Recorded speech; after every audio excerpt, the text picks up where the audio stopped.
Uma ferida que não cicatriza, uma placa áspera na pele ou uma cicatriz antiga que começou a sangrar pode ser um câncer de pele? Sim.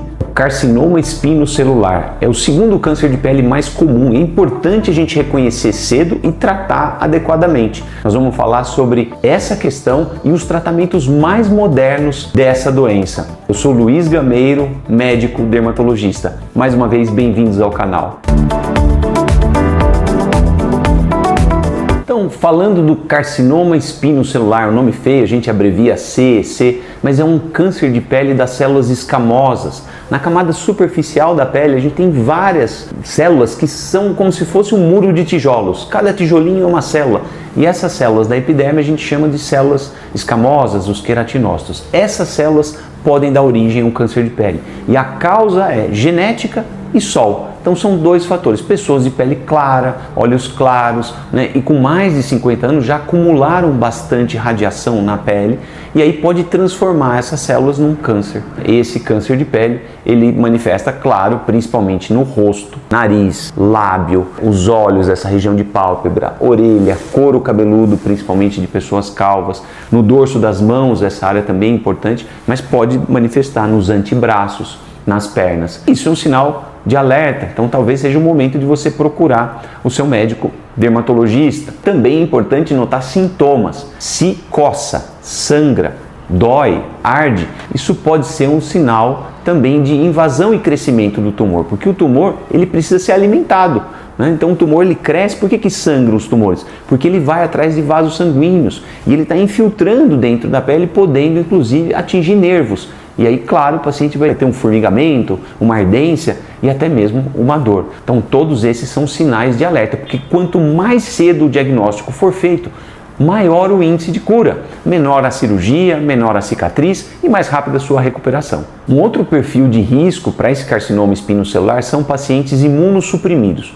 Pô, doutor, o que é isso? São pacientes que tomam medicamentos fortes. Então, por exemplo, pacientes que fizeram um transplante renal, um transplante de fígado e tomam remédios para evitar a rejeição desse órgão transplantado. Pacientes que têm doenças crônicas como reumatismos, né? Então lúpus, osteoartrite, doenças que usam corticoides, que usam remédios imunossupressores, que diminuem o sistema imunológico. E esses pacientes também têm um perfil de risco aumentado para ter um câncer de pele. É importante manter o check-up anual com o dermatologista. E o diagnóstico, como é feito? Ele é muito parecido com o diagnóstico do carcinoma basocelular, aquele câncer de pele que é o mais comum de todos.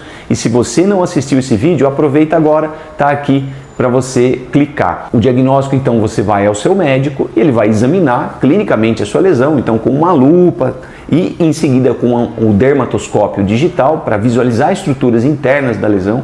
Se for a suspeita, vai ser feita uma biópsia. A biópsia a gente faz sob anestesia local, no próprio consultório, né? Uma picada embaixo da lesão e a gente vai tirar um fragmento de pele, geralmente em torno de 2 a 3 milímetros. Tá?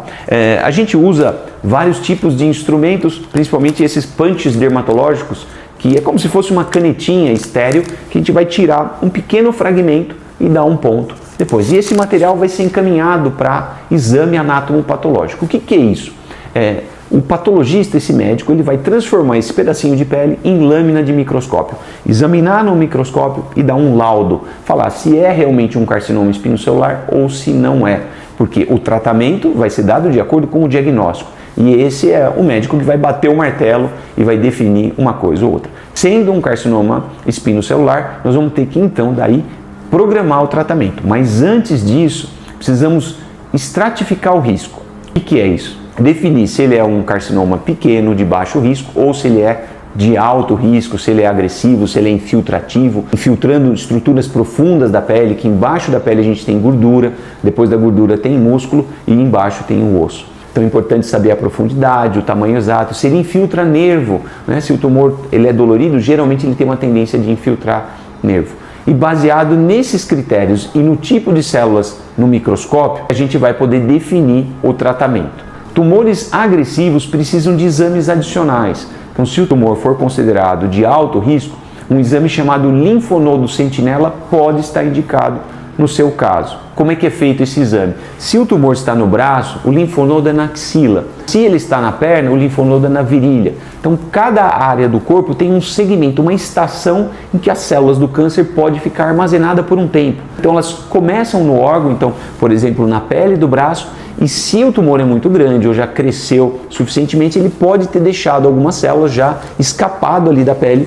e a tendência é que ele se instale por um tempo na axila. Então, se tiver células do câncer de pele na axila, precisa ser removida cirurgicamente também os gânglios da axila. Se o tumor é pequeno, de baixo risco, está localizado só na pele, basta a cirurgia completa de remoção das margens. E além disso, se o tumor for de alto risco, é importante fazer exames adicionais. Então, seu médico pode pedir exames adicionais para tentar saber quão profundo ele está e a extensão total do carcinoma espinocelular. Quando você opera um câncer de pele, pode voltar? Sim, ele pode voltar. Mesmo sendo tirado por completo, ele pode voltar. Por isso que é importante o acompanhamento do câncer de pele, mesmo depois de tratado adequadamente.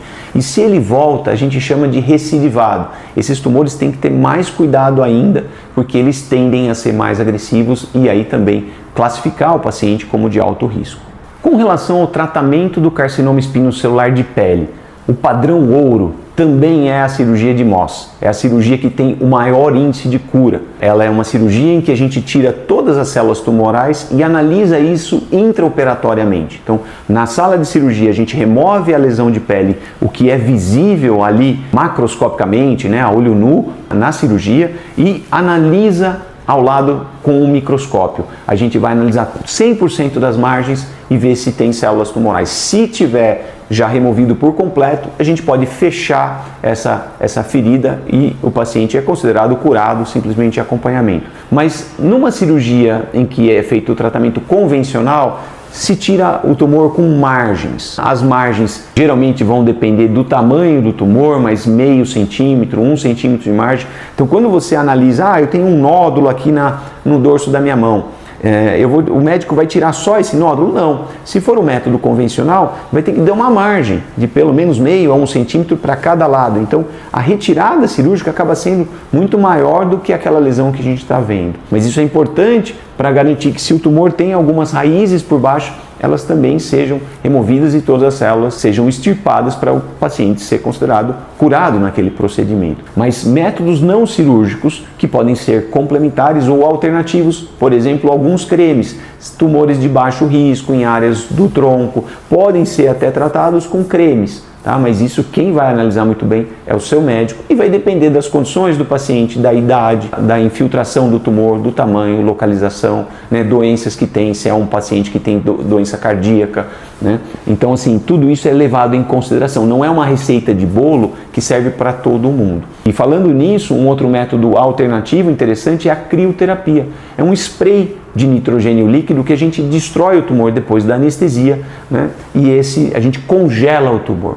E esse tratamento permite que nas próximas semanas esse tumor caia e depois cicatrize. Então é um método de cirurgia sem bisturi, cirurgia sem sangramento.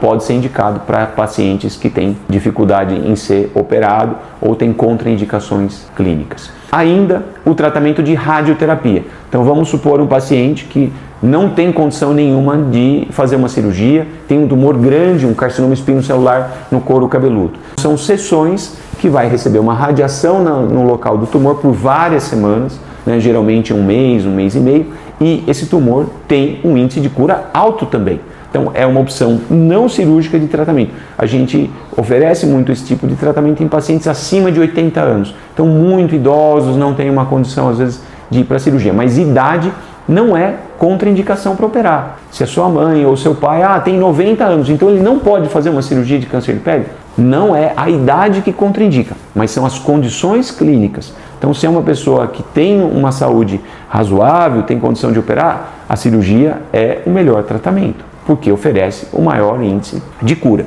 Converse detalhadamente com o seu médico. E, por último, a gente tem os tratamentos que considerados aí como quimioterapia, um dos tipos de tratamentos, os tratamentos mais modernos, imunoterapia, terapia-alvo, são tratamentos adicionais que podem ser feitos em pacientes com carcinoma espinocelular agressivo ou que não conseguiram ser tratados adequadamente com a cirurgia e até mesmo com radioterapia. Então tudo isso entra no leque de possibilidades de tratamento do carcinoma espinocelular. E na dúvida, converse sempre com o seu médico.